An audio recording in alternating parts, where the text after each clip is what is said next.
El misterio del Valle de Boscombe, de Sir Arthur Conan Doyle. Estábamos tomando el desayuno una mañana mi mujer y yo, cuando la doncella me entregó un telegrama. Era de Sherlock Holmes, y decía lo siguiente. ¿Tiene un par de días libres? Acabo de recibir un telegrama del oeste de Inglaterra, vinculado con la tragedia del Valle de Boscombe. Me encantaría que viniera conmigo. Tiempo y panorama perfectos. Salgo de Paddington a las 11:15. ¿Qué dices, querido?, me preguntó mi mujer mirándome. ¿Irás? Realmente no sé qué decir. Mi lista de pacientes es bastante extensa. Si es por eso, Anstruther puede reemplazarte. Últimamente te noto un poco pálido. Me parece que un cambio de aire te haría bien. Además, siempre te han interesado los casos del señor Sherlock Holmes. Sería un ingrato si dijera lo contrario, cuando veo todo lo que he aprendido con ellos. Pero si tengo que ir, debo hacer la valija enseguida, pues solo dispongo de media hora. Mi experiencia de la vida en el campamento de Afganistán tuvo, por lo menos, la consecuencia de convertirme en un viajero dispuesto a partir al instante. Necesitaba pocas cosas, y sencillas, de modo que en menos tiempo del calculado me encontraba ya en un coche con mi valija, camino a la estación de Paddington. Sherlock Holmes se paseaba de un lado a otro por el andén, y su cuerpo parecía aún más alto y enjuto a causa de su larga capa de viajero y su ajustada gorra de paño. «Ha sido muy amable en venir, Watson. Para mí representa una diferencia notable tener a alguien en quien confiar. Las informaciones de las personas que viven en el lugar del hecho siempre resultan de escaso valor o están influidas por consideraciones personales. Ubíquese en el compartimento del rincón mientras voy a sacar los boletos». Estábamos los dos solos, pero Holmes ocupó casi por entero el coche con una pila de periódicos. Uno a uno fue leyéndolos detenidamente, tomando de tanto en tanto apuntes y reflexionando sobre algunos detalles hasta que dejamos atrás la estación de Reading. De pronto, hizo una bola con todos ellos y la depositó en el portaequipajes. ¿Oyó hablar algo del caso?, me preguntó. Ni una palabra. Hace días que no leo un diario. La prensa londinense no ha dado un relato completo. Acabo de echar un vistazo a los periódicos más recientes a fin de conocer los detalles. Por lo que deduzco, parece ser uno de esos casos sencillos que resultan extremadamente difíciles. Eso suena un tanto paradójico, pero es profundamente cierto. Casi siempre lo singular constituye una clave. Cuanto más insignificante y vulgar es un delito, tanto más difícil es resolverlo. Sin embargo, en el caso actual parece que existen evidencias muy serias en contra del hijo de la persona asesinada. ¿Se trata de un asesinato, entonces? Por lo menos así se conjetura. No doy nada por sentado hasta que haya tenido la oportunidad de examinar personalmente el asunto. Se lo explicaré en pocas palabras, según los datos que poseo. El Valle de Boscombe es una zona campestre, no muy distante de Ross, en el Hertfordshire. El principal terrateniente es un tal John Turner, que ganó dinero en Australia y regresó hace algunos años. Una de las granjas de su propiedad, la de Hatherley, la arrendaba al señor Charles McCarthy, quien también pasó un tiempo en Australia. Los dos se habían conocido en las colonias, por lo que era lógico que, al venir a instalarse aquí, vivieran lo más cerca posible uno del otro. A primera vista, el más rico era Turner, por lo que McCarthy pasó a depender de él, aunque, según parece, ambos siguieron en pie de perfecta igualdad y se les solía ver juntos con mucha frecuencia. Los dos habían enviudado. McCarthy tenía un hijo, un muchacho de 18 años, y Turner tiene una hija única de la misma edad. Parece que los dos hombres evitaban el trato de las familias inglesas de la zona y llevaban una vida retirada. Si bien los dos McCarthy eran aficionados al deporte, viéndoseles a menudo en las carreras de caballos de la vecindad. McCarthy tenía dos criados, un hombre y una muchacha. Turner poseía abundante servidumbre, por lo menos una media docena de personas. Eso es cuanto he podido saber de las dos familias. Ahora veamos los hechos. El 3 de junio, o sea, el lunes pasado, McCarthy salió de su casa de Hatherley a eso de las 3 de la tarde y se dirigió a la laguna de Boscombe, un pequeño lago, formado por las aguas que se desbordan del arroyo que recorre el valle. Había salido por la mañana con su criado y le dijo que debía darse prisa, pues estaba citado a las 3 para una entrevista importante. De esa cita no regresó con vida. Desde la granja de Hatherley hasta la laguna de Boscombe hay un cuarto de milla, y 2 personas lo vieron pasar por ese camino. Una de ellas es una anciana, cuyo nombre no se menciona, y la otra William Crowther, guarda de caza al servicio del señor Turner. Los dos declararon que el señor McCarthy caminaba solo. El guarda agrega que, minutos después de haber visto pasar a McCarthy, notó que su hijo, James McCarthy, se dirigía en la misma dirección, con una escopeta bajo el brazo. Según Crowther, el padre estaba al alcance de la vista, y el hijo lo seguía. No pensó más en el asunto hasta que oyó, por la noche, la tragedia que había ocurrido. Inclusive hubo quienes vieron al padre y al hijo después que el guarda de caza los perdiera de vista. La laguna de Boscombe está rodeada por una espesa foresta, con una franja de pasto y juncos en la orilla. Una niña de 14 años, llamada Patience Moran, hija del cuidador de la finca de Boscombe, se encontraba en uno de los bosques recogiendo flores. De acuerdo con su declaración, mientras se hallaba en ese lugar, vio al señor McCarthy y a su hijo al borde del bosque, junto al lago, y que los dos, según le pareció, estaban disputando violentamente. Por lo que pudo oír, el señor McCarthy usaba un lenguaje muy rudo con el hijo, y la niña vio a este último levantar la mano como si fuera a pegar al padre. Se asustó tanto que salió huyendo hacia su casa para contarle a su madre que había dejado a los dos McCarthy riñendo cerca de la laguna y que temía que fueran a pelearse. No bien acabó de decir estas palabras cuando apareció el joven McCarthy y dijo que había encontrado muerto a su padre en el bosque y pedía ayuda al señor Moran, cuidador del pabellón de la finca. Estaba muy nervioso y no tenía la escopeta ni el sombrero. En la mano y en la manga derecha se veían manchas de sangre fresca. Partieron con él y hallaron el cadáver tendido en el pasto, cerca de la laguna. La cabeza había sido golpeada repetidas veces con un arma pesada y sin filo. Las heridas bien podían haber sido causadas por la culata de la escopeta del hijo, y ésta fue hallada sobre el pasto a pocos pasos del cadáver. Dadas esas circunstancias, se detuvo inmediatamente al joven, y como en la investigación practicada el martes se dio el veredicto de asesinato voluntario, el miércoles debió comparecer ante los magistrados de Ross, quienes transfirieron el caso a los tribunales para ser tratados en la próxima sesión. Estos son los hechos principales tal cual fueron expuestos ante las autoridades que intervienen en causas por asesinato. Difícilmente podría imaginarme yo un caso más complicado, observé. Nunca una prueba circunstancial apunta en forma tan directa a un criminal como en este. La prueba circunstancial es algo muy engañoso, contestó Holmes pensativo. Puede que señale directamente a una cosa, pero si usted apunta hacia otra dirección encontrará, lo mismo, algo muy distinto. Hay que admitir, sin embargo, que el caso parece en extremo peligroso para el joven, y es muy posible que de veras sea culpable. Hay algunas personas en la zona, entre ellas la señorita Turner, hija del terrateniente vecino, que creen en su inocencia, y han llamado a Lestrade para que investigue el caso en su interés. Lestrade no ha podido resolverlo todavía, y esta es la razón por la que 2 caballeros de mediana edad viajan ahora en dirección oeste a 50 millas por hora en lugar de estar digiriendo tranquilamente el desayuno en sus respectivas casas. Los hechos son tan evidentes que la solución del caso le reportará poca fama a usted, le dije. No hay nada más engañador que un hecho evidente, me contestó riendo. Además, tal vez tengamos la oportunidad de ver otros hechos evidentes que no le habrán resultado así al señor Lestrade. De sobra me conoce usted para creer que alardeo cuando digo que confirmaré o destruiré su teoría valiéndome de medios que él es totalmente incapaz de emplear e inclusive de comprender. Para citar el primer ejemplo que tengo a mano, percibo con claridad que la ventana de su dormitorio, Watson, está a su derecha, y me pregunto si Lestrade se habría dado cuenta de algo tan evidente como eso. ¿Cómo diablos? Mi querido amigo, lo conozco a usted bien. Sé la pulcritud militar que lo caracteriza. Usted se afeita todas las mañanas y en esta época lo hace a la luz del día. Pero veo que el lado izquierdo de su cara está menos bien afeitado que el derecho, lo que significa que esa mejilla recibió menos luz que la otra. Lo digo a manera de ejemplo trivial de observación y deducción.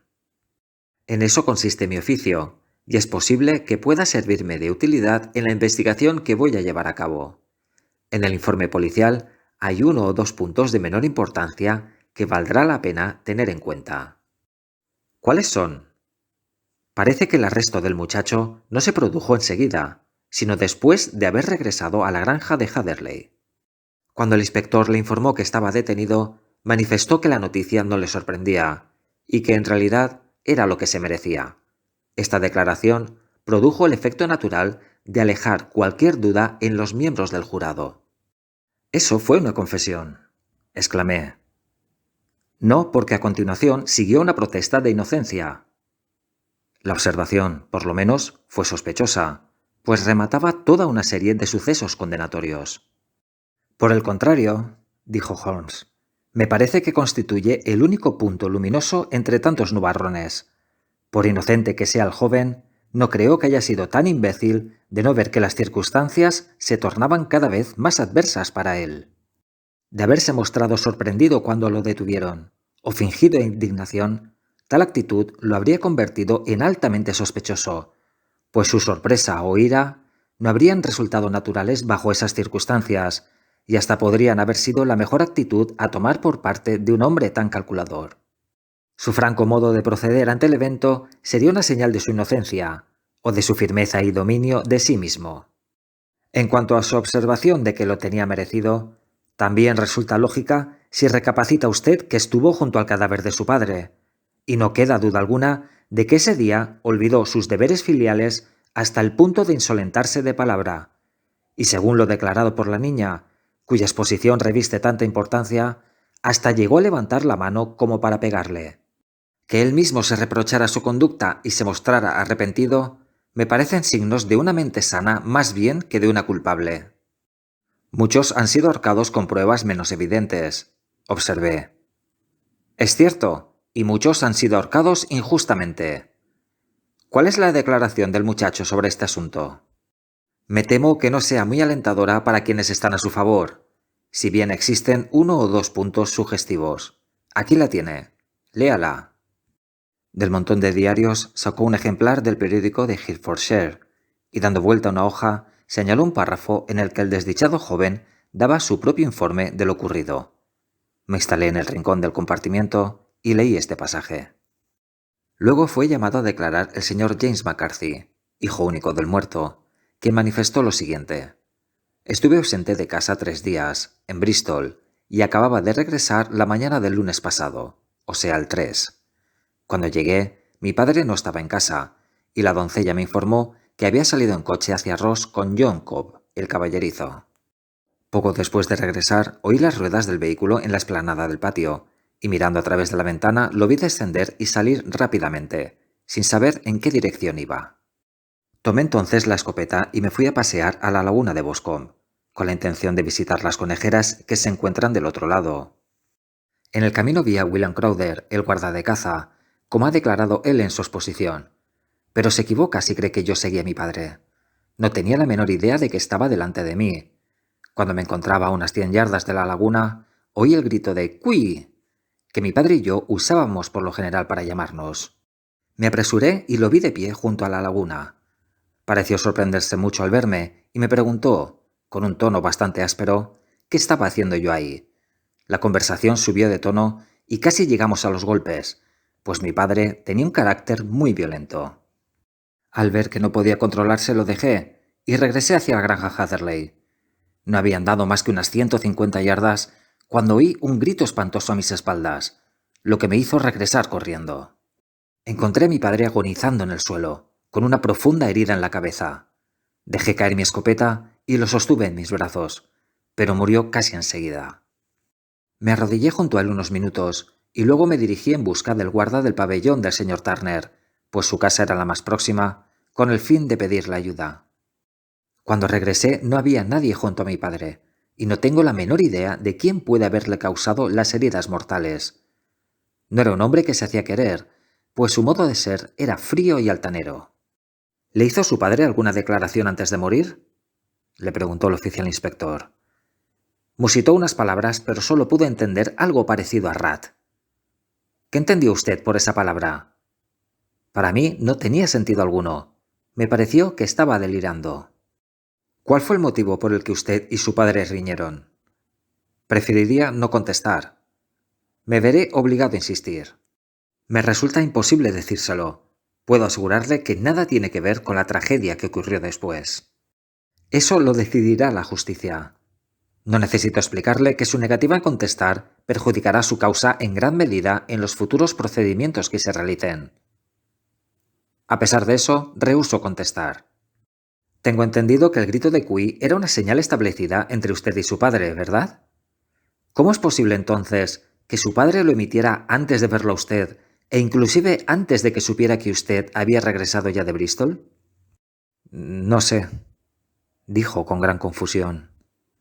¿No notó usted nada que le hiciera entrar en sospechas cuando regresó al oír el grito y encontrar a su padre mortalmente herido?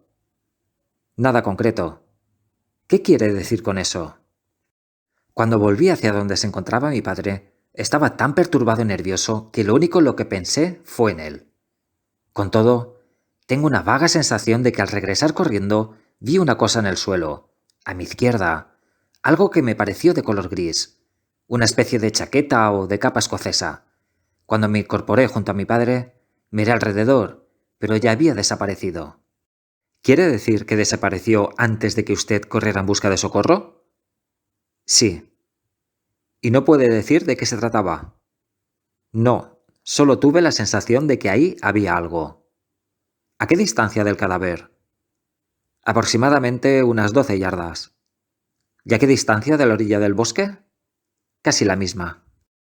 Por lo tanto, si alguien la quitó de ese lugar, el hecho debió de ocurrir cuando usted se encontraba a la distancia de unas 12 yardas, ¿verdad? Sí, pero vuelto de espaldas.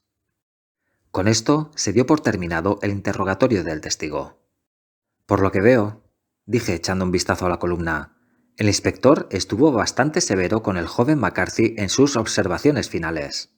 Con toda razón, le llamó la atención respecto a la discrepancia entre el hecho de haberle dado su padre la señal convenida antes de verlo, en su negativa por suministrar los detalles de su conversación, y en las misteriosas palabras que pronunció el moribundo. Como observa el inspector, todo ello va en contra del hijo. Holmes rió suavemente por lo bajo y se recostó sobre el asiento acolchado, diciéndome: «Tanto usted como el inspector se han tomado el trabajo de señalar los puntos más fuertes en favor del joven. ¿Se da cuenta de que unas veces le conceden demasiada imaginación y otras muy poca? Muy poca si no fue capaz de inventar un motivo de disputa que atrajera sobre él la simpatía del jurado. Demasiada si de lo hondo de su conciencia solo pudo sacar algo tan rebuscado como la referencia del moribundo a una rata, Rat, y el episodio de la capa o chaqueta que desapareció sola.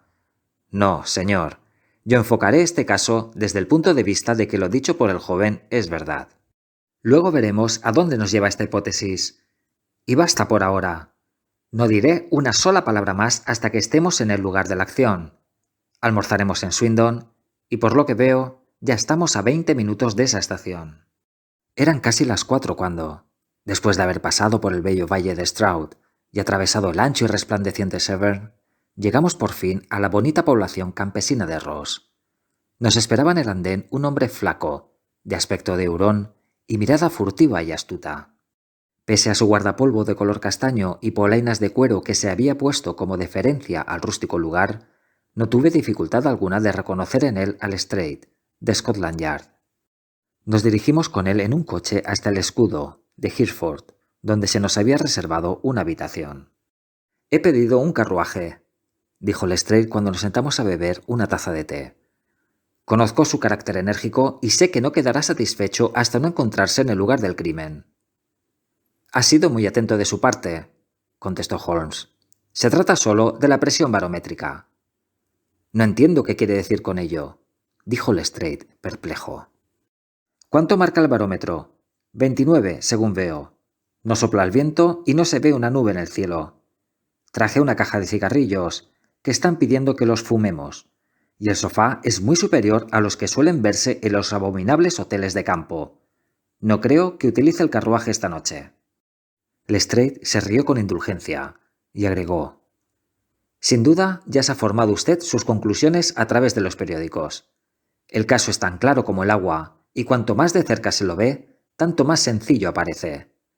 Desde luego, es imposible rehusar el pedido de una dama, especialmente cuando ésta se muestra tan terminante. Ella había oído hablar de usted y quiere tener su opinión, por más que yo insistí varias veces en decirle que no habría nada que usted pudiera hacer que no lo hubiera hecho yo antes. Pero, ¿qué veo? Aquí llega la dama en su coche. No bien terminó de decir esas palabras cuando se precipitó en la habitación una de las jóvenes más encantadoras que he visto en mi vida. Brillantes ojos de color de las violetas, labios entreabiertos, mejillas de un suave color rosado. Todo en ella mostraba que su natural reserva había sido vencida por la agitación y la preocupación. «Oh, señor Sherlock Holmes», exclamó, mirándonos a uno y otro, hasta que finalmente su intuición femenina dio con mi amigo. «Me siento muy feliz con su llegada. Vine expresamente a decirle que estoy segura de que James no cometió ese crimen. Lo sé y quiero que usted también comience su investigación con ese convencimiento. No tenga ninguna duda de ello. Somos amigos desde niños y conozco sus defectos mejor que nadie, pero es demasiado tierno y sería incapaz de hacerle daño a una mosca.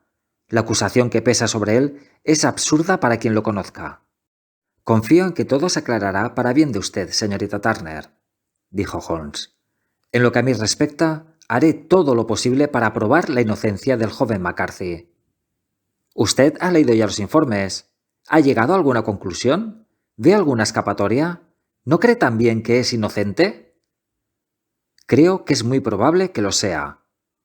«¿Ha visto?», exclamó girando su cabeza y mirando en forma desafiante a Lestrade. «Ya lo oye. El señor Sherlock Holmes me da esperanzas». Lestrade se encogió de hombros, diciendo: «Temo que mi colega haya formulado sus conclusiones en forma precipitada. Pero tiene razón. Sé que está en lo cierto. James no cometió ese crimen. Y en cuanto a la disputa con el padre, estoy segura de que el motivo que lo impulsa a no hablar de ello con el inspector es porque se trata de mí». «¿En qué sentido?», preguntó Holmes. «Creo que no es este el momento de ocultar nada. James y su padre tuvieron muchos desacuerdos por mi culpa. El señor McCarthy tenía muchísimo interés en que nos casáramos. James y yo nos queríamos como hermanos, pero él es demasiado joven y no sabe mucho de la vida y, pues bien, no deseaba casarse por ahora.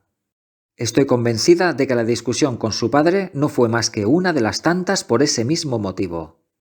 «¿Y su padre, señorita Turner, estaba en favor de esa unión?», preguntó Holmes. «No, tampoco él era partidario. El único que no se mostraba contrario a nuestro casamiento era el señor McCarthy». Un súbito rubor cubrió el semblante fresco de la joven cuando Holmes le dirigió una de sus miradas penetrantes e interrogativas. «Gracias por su información», agregó. «¿Podría yo ver a su padre mañana?» «Temo que el médico se lo impida». «¿El médico?» «Sí. ¿No se ha enterado usted? En estos últimos años mi padre no se siente bien de salud, y este suceso lo ha quebrantado por completo. Ahora está en cama. El doctor Willows dice que su estado es serio, pues ha quedado con los nervios destrozados. El señor McCarthy era el único hombre, de los que conocieron a papá en sus viejos tiempos de Victoria, que todavía vivía». «Ah, de Victoria. ¿Es ese un dato importante?» «Sí, en las minas». «Perfectamente, en las minas de oro, donde tengo entendido que el señor Turner hizo una fortuna». «En efecto». «Gracias, señorita Turner. Me ha prestado usted valiosa información. Si mañana tiene alguna noticia, comuníquemela. Sin duda irá a la cárcel a ver a James. Si lo hace, dígale que estoy segura de su inocencia». «Lo haré, señorita Turner. Ahora tengo que irme a casa. Como le dije, mi padre está muy enfermo y me extraña cuando lo dejo. Adiós y que el señor lo ayude en su empresa». Salió de la habitación en la misma forma impulsiva con que había entrado. Oímos el ruido del coche que se alejaba calle abajo. «Estoy avergonzado de usted, Holmes», dijo Lestrade con dignidad después de algunos minutos de silencio. «¿Por qué le hace concebir esperanzas que usted mismo tendrá luego que derribar? Yo no tengo un corazón demasiado tierno, pero lo que hace me parece una crueldad». Creo que ya sé cuál es el camino para poner en libertad a James McCarthy, dijo Holmes. ¿Tiene usted una orden para visitarlo en la prisión? Sí, pero solo para usted y para mí. ¿Tenemos aún tiempo de tomar el tren para Hertford y verlo esta noche? Más que suficiente. Vayamos entonces. Watson, temo que para usted el tiempo pasará muy lentamente, pero solo estaré ausente un par de horas. Caminé con ellos hasta la estación, y luego me dediqué a pasear por las calles del pueblito, y regresé por último al hotel, donde me tendí en el sofá y procuré entretenerme con una novela de intriga. Sin embargo, la endeble trama de mi lectura resultaba insignificante en comparación con el profundo misterio que nos rodeaba. Continuamente pasaba yo de la ficción a la realidad hasta que terminé por arrojarla a un rincón, y me puse a recapacitar en los acontecimientos del día. Supongamos que el joven haya dicho la verdad. Entonces, ¿qué hecho demoníaco, qué calamidad totalmente imprevista y extraordinaria ocurrió entre el momento en que se separó de su padre y aquel otro en que, atraído por los gritos de la víctima, llegó al borde de la laguna? ¿Qué pudo ser? ¿No descubrirán algo mis instintos de médico en la índole de las heridas? Tiré de la campanilla y pedí el periódico semanal del condado, donde figuraba el relato textual de la investigación.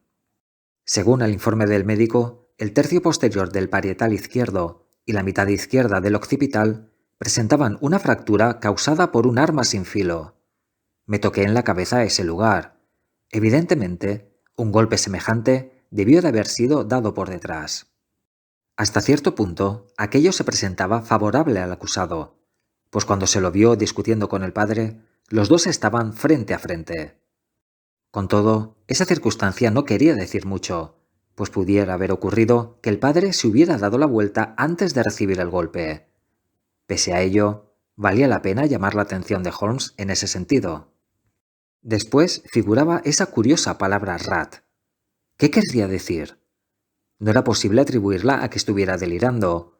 No es común que un hombre delire en esas circunstancias. No, lo más probable es que tratara de explicar quién lo había atacado. ¿Pero por qué dijo esa palabra? Me devané los sesos en buscar alguna explicación posible. A continuación se mencionaba el incidente de la prenda de color gris que vio el joven McCarthy. Si lo que dijo este era verdad, entonces el asesino debió de perder alguna de sus ropas al huir, quizá el abrigo, y tuvo el coraje de volver a buscarlo cuando el hijo estaba arrodillado de espaldas, a una distancia de no más de 12 pasos. ¿Qué tejido de misterios e improbabilidades era todo el asunto? No me extrañaba la opinión del Lestrade, pero, al mismo tiempo, tenía tanta fe en la perspicacia de Sherlock Holmes que no perdía la esperanza, pues cada hecho nuevo parecía reforzar su convencimiento de que el joven McCarthy era inocente. Sherlock Holmes regresó tarde y vino solo, pues Lestrade se hospedaba en la ciudad.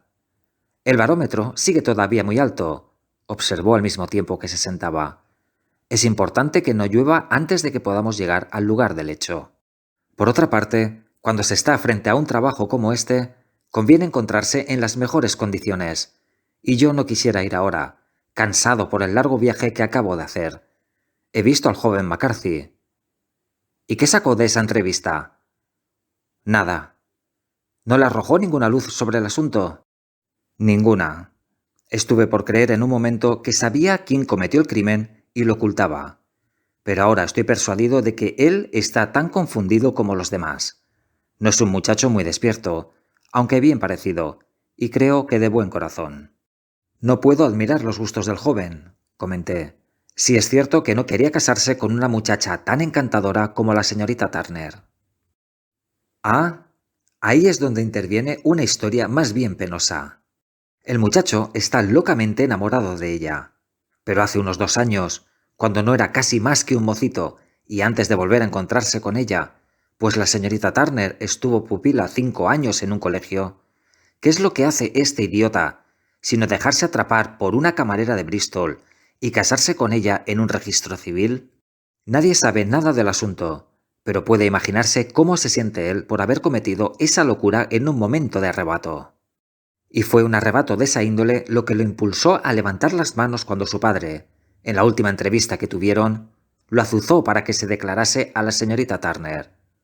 Por otra parte, no dispone de medios para mantenerse, y su padre, que en todo sentido era un hombre duro, habría roto del todo con él si hubiese sabido la verdad. Fue con esa camarera con quien pasó en Bristol los últimos 3 días, cosa que ignoraba el padre. Fíjese en ese detalle, porque reviste importancia. Sin embargo, el mal ha producido un bien, pues la camarera, al enterarse por los periódicos de que el joven está envuelto seriamente en un lío y es probable que lo ahorquen, ha roto definitivamente, diciéndole que tiene ya un marido en los astilleros de las Bermudas, de modo que no existe entre ellos vínculo alguno. Me parece que esta pequeña noticia ha servido de consuelo al joven McCarthy por todo lo que ha sufrido. Pero si es inocente, ¿quién cometió el crimen? ¿Ah? ¿Quién? Quiero llamar muy especialmente su atención sobre 2 puntos. El primero es que el hombre asesinado tenía una cita con alguien en la laguna, y este alguien no podía ser su hijo, porque el muchacho estaba lejos, y el padre ignoraba cuándo volvería. El segundo es que la víctima oyó el grito de «¡Cui!» antes de saber que su hijo había vuelto. Esos son los 2 puntos sobre los que depende el caso. Hablemos ahora de George Meredith, si le parece bien, y dejemos para mañana todos los hechos de menor importancia. Tal cual lo había pronosticado Holmes, no llovió, y el día amaneció brillante y despejado. A las 9 nos vino a buscar Lestrade con el coche, y partimos hacia la granja Heatherley y la laguna de Boscombe. «Hay noticias serias esta mañana», comentó Lestrade. «Se dice que el señor Turner está tan enfermo que se desespera de salvar su vida». «Presumo que es un hombre de edad avanzada, ¿verdad?», preguntó Holmes. «De unos 60 años, pero su organismo se debilitó cuando vivió en el extranjero. De un tiempo a esta parte su salud ha decaído. Este asunto ha tenido un pésimo efecto sobre él. Era un viejo amigo de McCarthy, y hasta puedo agregar, Turner ayudó muchísimo a McCarthy, pues tengo entendido que le dio la granja Heatherley libre de rentas». «¿De veras? ¡Qué interesante!», dijo Holmes. «Oh, sí, lo ayudó de 100 maneras distintas. Todo el mundo habla aquí de lo bueno que era con él». «¿Y no le parece a usted un poco raro que este McCarthy, que poseía tan poco y estaba tan obligado con Turner, persistiese en casar a su hijo con la hija de Turner, la cual, como es de suponer, acabará heredando la propiedad? ¿Cómo es posible que planteara las cosas de modo que el hijo se declarase a la joven y lo demás siguiera su curso? El hecho resulta aún más extraño por cuanto sabemos que el mismo Turner se oponía a esa idea. En este sentido, la hija nos ha ilustrado bastante. ¿No deduce nada de todo ello?». «Llegamos ya a las deducciones y las inferencias», dijo Lestrade, guiñándome el ojo. «Bastante trabajo me causa afrontar los hechos sin necesidad de ir en pos de teorías y fantasías». «Tiene razón», dijo Holmes con fingida seriedad. «Bastante trabajo le dan a usted los hechos». «De cualquier manera, tengo uno que, según parece, a usted le cuesta mucho encontrar», contestó Lestrade acalorado. «¿Y es?» «Que el señor McCarthy padre fue asesinado por el señor McCarthy hijo, y todas las teorías en contrario no son más que fantasías de un lunático». «Pues verá usted, la luna brilla más que la niebla», dijo Holmes riéndose. «Pero, si no me equivoco, eso que está a la izquierda es la granja Heatherley». «Efectivamente». Era una casa amplia, de aspecto confortable, de 2 pisos, con tejado de pizarra y grandes manchas amarillas de liquen en sus muros grises. Las cortinas corridas y las chimeneas sin humo le daban un aspecto extraño, como si pesara sobre ella todo el horror de lo que había acontecido. Llamamos a la puerta, y la doncella, a petición de Holmes, nos mostró las botas que llevaba su amo cuando lo mataron, además de otro par perteneciente al hijo, si bien no el que calzaba el día del crimen. Después de haberlas observado minuciosamente, Holmes quiso ir al corral, y de ahí pasamos, atravesando un sendero sinuoso, a la laguna de Boscombe. Sherlock Holmes, como ocurría cada vez que estaba frente a hechos nuevos, se transformó.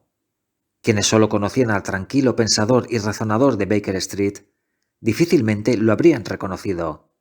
Su cara se encendía por momentos, y en otros se ensombrecía.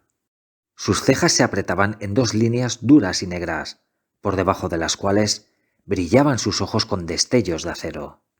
Inclinaba la cara hacia el suelo, arqueaba los hombros, comprimía los labios, y en su cuello largo y tenso sobresalían las venas como cuerdas de un látigo. Las ventanas de su nariz parecían dilatarse con un placer por la caza puramente animal, y su mente estaba tan concentrada en el problema que tenía delante que a cualquier pregunta u observación que se le hiciera no le prestaba la menor atención, o en el mejor de los casos, solo provocaba en él un ligero e impaciente gruñido a modo de respuesta. Avanzó rápida y silenciosamente a lo largo del sendero que corría entre las praderas, el cual, después de atravesar los árboles, desembocaba en la laguna de Boscombe. Como toda la región, era esa una zona húmeda y pantanosa, y se veían huellas de muchos pies, tanto en el sendero como en el pasto corto que había a ambos lados de éste. Por momentos Holmes se apresuraba, otros se paraba en seco, y en una oportunidad hizo un pequeño rodeo por el interior del prado. Lestrade y yo caminábamos detrás. El detective, con una actitud indiferente y desdeñosa, mientras yo observaba a mi amigo convencido de cada uno de sus movimientos, se dirigía a un fin preciso. La laguna de Boscombe, una pequeña extensión de agua de unas 50 yardas, rodeada de un cañaveral, se hallaba entre los límites que separaban la granja Hatherley y el parque privado del acaudalado señor Turner. Por encima de los bosques lejanos se veían los rojos y sobresalientes pináculos de la residencia del rico propietario. En el lado de la laguna correspondiente a Hatherley, los árboles se espesaban y había un estrecho cinturón de hierbas empapada, de unos 20 pasos, que se extendía entre el borde del bosque y el cañaveral junto al lago. Lestrade nos mostró el lugar exacto donde se encontró el cadáver. El terreno estaba tan húmedo que vi con toda nitidez las huellas que habían quedado al caer el hombre asesinado. Como pude darme cuenta por la expresión ansiosa y la mirada penetrante de Holmes, había muchas cosas más que se podían leer en esa hierba pisoteada. Corrió de un lado a otro, como un perro que persigue un determinado olor, y luego se volvió hacia mi acompañante. «¿Por qué se metió en la laguna?», le preguntó. «Estuve pescando con un rastrillo. Pensé que acaso hubiera un arma u otras huellas. Pero ¿cómo diablos...?» Bueno, no tengo tiempo. Por todas partes veo las huellas que ha dejado su pie izquierdo. Son inconfundibles, porque presentan un ligero retorcimiento hacia adentro. Hasta un topo podría seguirlas. Ahí desaparecen, entre los juncos. Cuánto más sencillo habría sido todo si yo hubiera llegado antes de que pasara esa manada de búfalos que ha pisoteado todo cuanto hay. Por aquí vino el grupo que acompañaba al guarda del pabellón. Se ven las huellas en una extensión de 6 u 8 pies alrededor de donde estaba el cadáver. Aquí hay 3 del mismo pie. Sacó la lupa y, a fin de observar mejor, se tendió sobre su impermeable hablando más consigo mismo que con nosotros. Estas marcas pertenecen a los pies del joven McCarthy.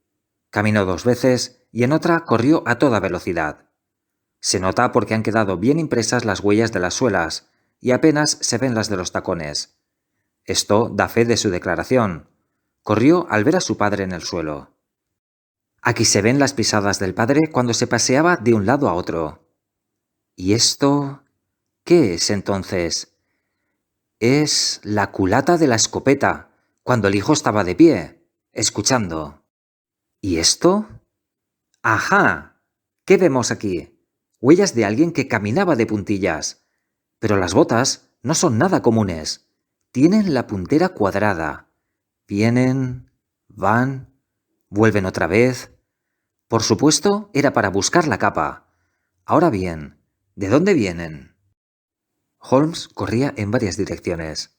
A veces perdía la pista, otras volvía a encontrarla, hasta que llegamos al borde del bosque, a la sombra de una gran haya, el árbol más voluminoso del lugar. Holmes siguió la huella hasta el extremo más alejado del árbol y se tendió una vez más, profiriendo un gritito de satisfacción. Permaneció allí un largo rato, dando vuelta a las hojas y los palos secos, recogiendo de un sobre lo que a mí me pareció polvo, examinando con la lupa no solo el terreno, sino la corteza del árbol hasta donde podía alcanzarlo. Examinó también una piedra mellada que encontró entre el musgo, y se la guardó. Luego siguió por un sendero del bosque hasta llegar a la carretera, donde se perdían las huellas por completo. «El caso es sumamente interesante», observó recuperando su tono habitual. «Me imagino que esa casa gris, a la derecha, es el pabellón. Voy a ir para hablar unas palabras con Moran, y tal vez escriba una carta.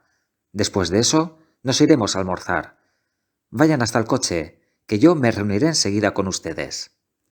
Demoramos unos 10 minutos hasta llegar al coche, el cual nos condujo de vuelta a Ross. Holmes llevaba consigo la piedra que había recogido en el bosque. «Esto le podría interesar, Lestrade», comentó mostrándole la piedra. «Con ella se cometió el crimen». «No veo ninguna marca». «No las tiene». «Entonces, ¿cómo lo sabe?» «Debajo de ella crecía aún la hierba. Por lo tanto, hacía pocos días que estaba ahí. No había señal alguna del lugar donde fue recogida. Dada la naturaleza de las heridas, fue con una piedra así que se cometió el crimen. Además, no hay rastros de otra arma». «¿Y el asesino?»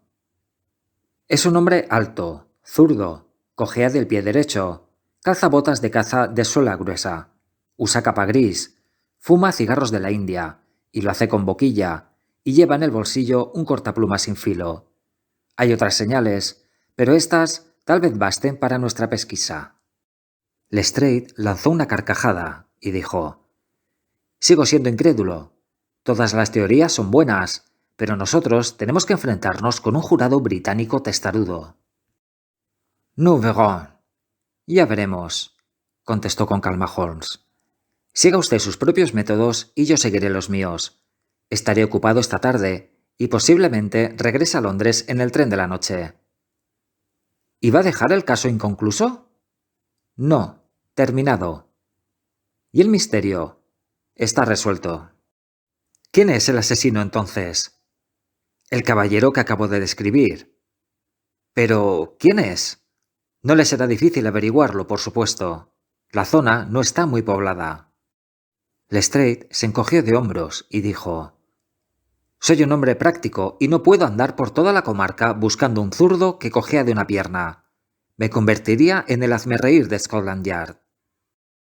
«Muy bien», respondió tranquilamente Holmes. «Le he dado la oportunidad. Hemos llegado a su albergue. Adiós. Le escribiré una nota antes de irme». Después de dejar a Lestrade en sus habitaciones, nos fuimos en coche a nuestro hotel, donde ya estaba servido el almuerzo. Holmes permaneció en silencio, hundido en sus pensamientos, con una expresión de pena en la cara, como quien está frente a una situación que lo ha dejado perplejo. Cuando levantaron el mantel, me dijo: «Veamos, Watson, siéntese en esta silla y permítame que le predique un poco.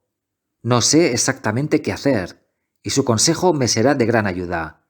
Encienda un cigarro y déjeme que le explique». «Sí, por favor, se lo ruego». «Bien, al considerar este caso, hay 2 puntos acerca de lo dicho por el joven McCarthy que me sorprendieron, si bien a mí me impresionaron a favor de él y a usted en su contra. Uno era el hecho de que su padre diera el grito de «Qui» antes de haberlo visto. El otro fue esa extraña palabra, rat, que pronunció el moribundo. Musitó otras, como usted comprende, pero esa fue la única que oyó el hijo. Ahora bien, nuestras investigaciones deben comenzar a partir de estos 2 puntos, y es de suponer que lo declarado por el muchacho es absolutamente cierto». «¿Qué hay, pues, de ese qui?» «Evidentemente, no estaba dirigido al hijo, pues, según creía el padre, aquel se encontraba en Bristol.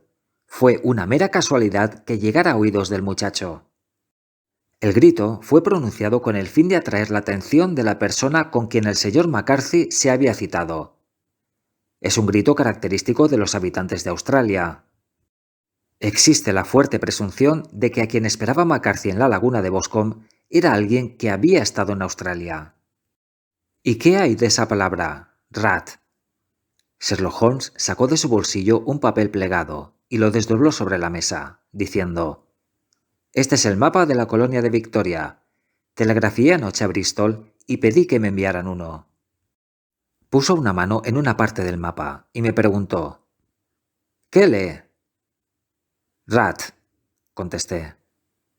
Luego levantó la mano. ¿Y ahora? ¿Qué lee? Ballarat. Exacto. Esa fue la palabra que pronunció el hombre, solo que el hijo oyó la última sílaba. Intentaba decir el nombre de su asesino, fulano de tal, de Ballarat. ¡Asombroso!, exclamé. Es evidente. Ya ve, lo que he hecho es ir reduciendo cada vez más el campo. La posesión de una prenda de vestir de color gris era un tercer punto, dando por sentado que lo dicho por el hijo era cierto. Con ello pasamos de lo vago a la noción concreta de un australiano de Ballarat con una capa gris. Por supuesto. Y que se mueve en esta región como en su propia casa, pues solo se puede llegar a la laguna por la granja o por la finca, lugares por los que es difícil que caminen extraños.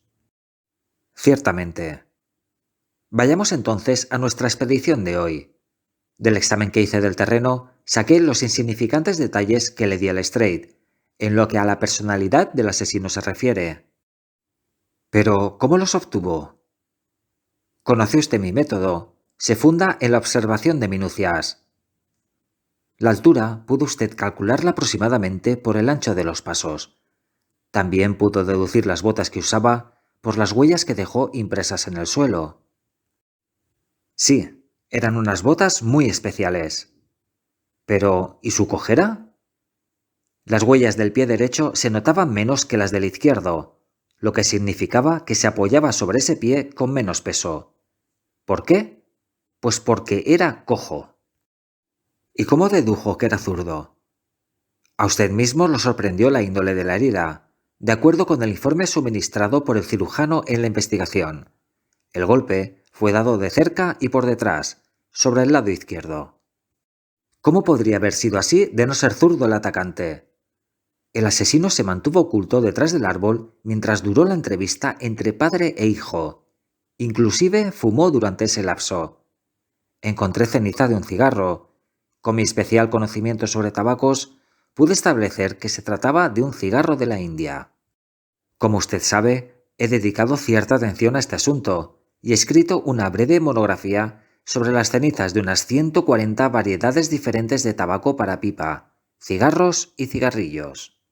Después de haber encontrado la ceniza, me fijé alrededor y descubrí la colilla que había arrojado. Se trataba de un cigarro de la India, de la variedad que se prepara en Rotterdam. ¿Y lo de la boquilla? Vi que el asesino no se había puesto el cigarro en la boca. Por lo tanto, usaba boquilla. La punta había sido cortada, pero el corte era desigual, por lo que deduje que el cortaplumas no estaba afilado. Holmes, le dije, ha tejido usted una red en torno de este hombre, de la que no podrá escapar, y ha salvado una vida inocente. Es como si hubiera cortado la cuerda con la que iban a ahorcarle. Ya veo en qué dirección apunta todo esto. El culpable es... El señor John Turner, anunció el camarero abriendo la puerta de nuestro cuarto de estar y haciendo pasar al visitante. El hombre que entró presentaba un aspecto extraño e impresionante. Su paso, lento y renqueante, y sus hombros arqueados daban la sensación de decrepitud. Sin embargo, las líneas de la cara, profundas y duras, y sus enormes miembros denotaban que poseía una fortaleza poco común, tanto en lo físico como en su carácter. La barba enmarañada, la cabellera canosa y las cejas abundantes le daban un aspecto de dignidad y fuerza, pero la cara era de un blanco ceniciento, mientras que los labios y los ángulos de las ventanas de su nariz adquirían un tono azulado. A simple vista me di cuenta de que el hombre estaba atacado por una enfermedad crónica y mortal. «Por favor, siéntese en el sofá», dijo gentilmente Holmes. «¿Recibió mi nota?» «Sí, me la trajo el guarda del pabellón. Me decía usted que quería verme aquí para evitar el escándalo. Supuse que daría que hablar a la gente si yo iba a su casa». «¿Para qué desea verme?»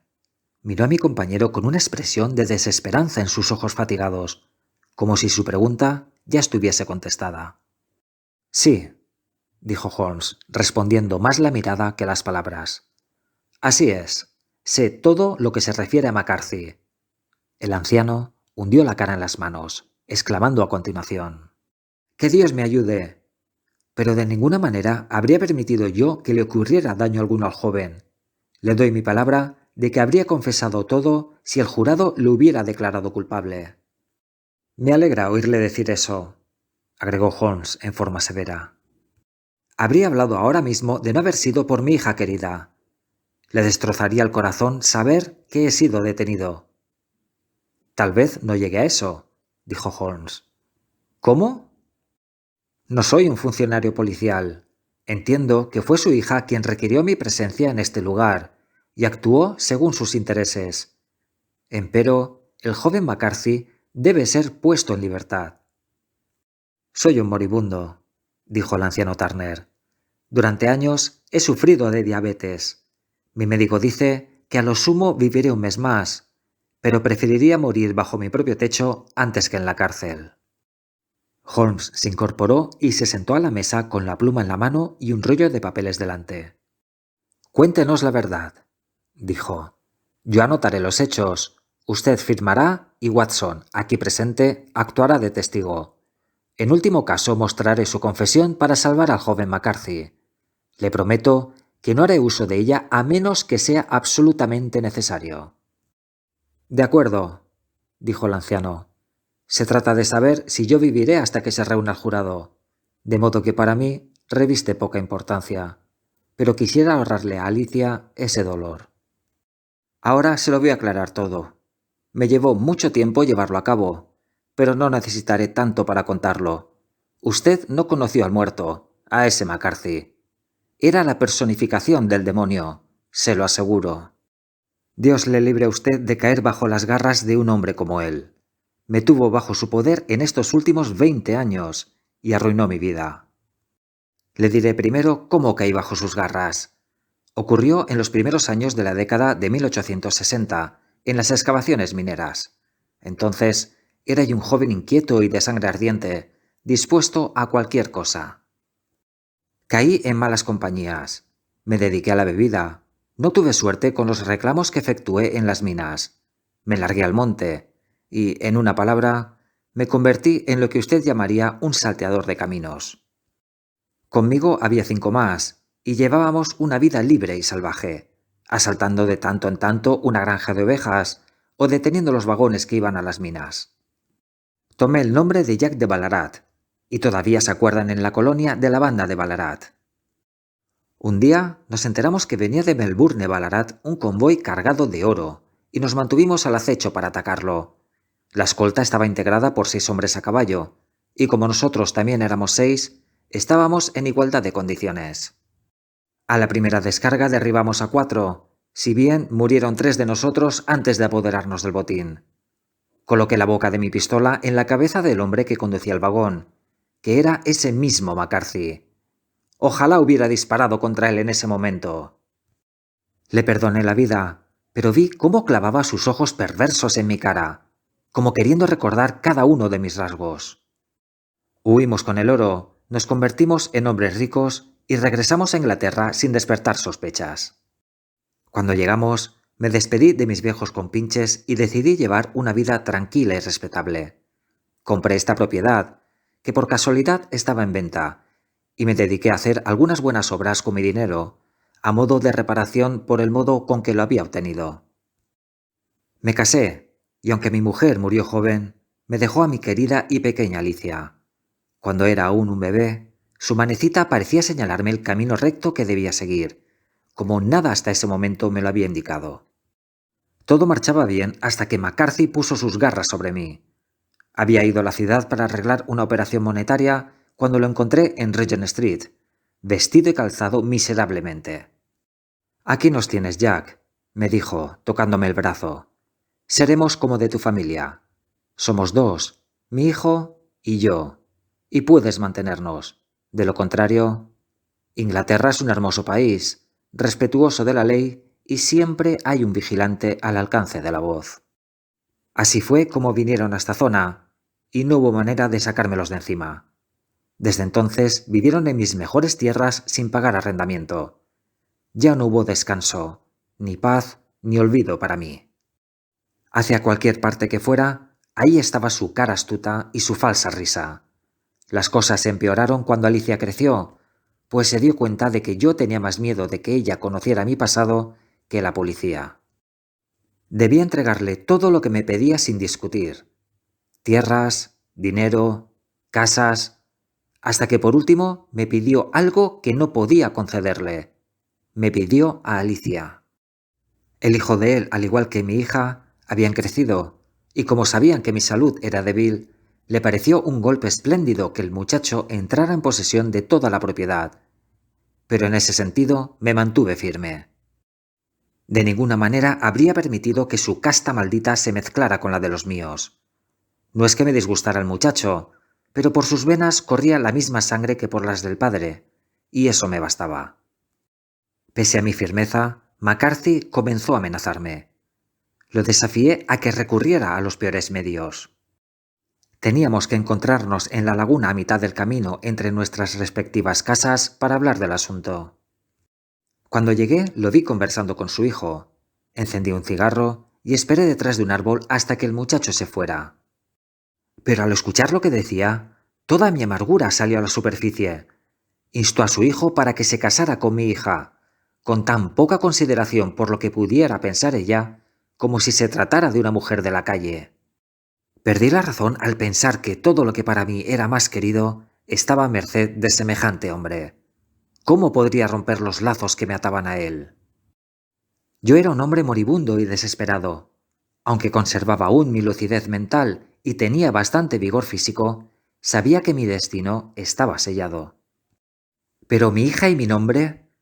Podía salvar a ambos si conseguía silenciar esa lengua maldita. Y lo hice, señor Holmes, y lo volvería a hacer otra vez.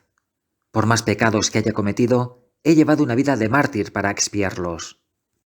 Pero de solo pensar que mi hija se viese envuelta en la misma maraña que me atrapó a mí, era más de lo que podía soportar. No sentí más remordimiento cuando lo derribé de un golpe del que habría experimentado al matar a una bestia feroz y venenosa. El grito que profirió hizo que regresara el hijo, pero yo me había ocultado ya en el bosque, aunque me vi obligado a volver para buscar la capa que se me había caído en la huida. Esta es, señores, la verdad de todo lo que ocurrió. No me toca a mí juzgarlo, dijo Holmes mientras el anciano firmaba la declaración. Quiera Dios que nunca nos veamos expuestos a semejante tentación. Lo mismo digo, señor. ¿Qué piensa hacer ahora? Nada, teniendo en cuenta su salud. Usted mismo sabe que pronto deberá responder por sus hechos ante un tribunal más alto que el jurado. Conservaré su confesión, y si McCarthy resulta condenado, me veré obligado a servirme de ella. De lo contrario, jamás ningún mortal la verá.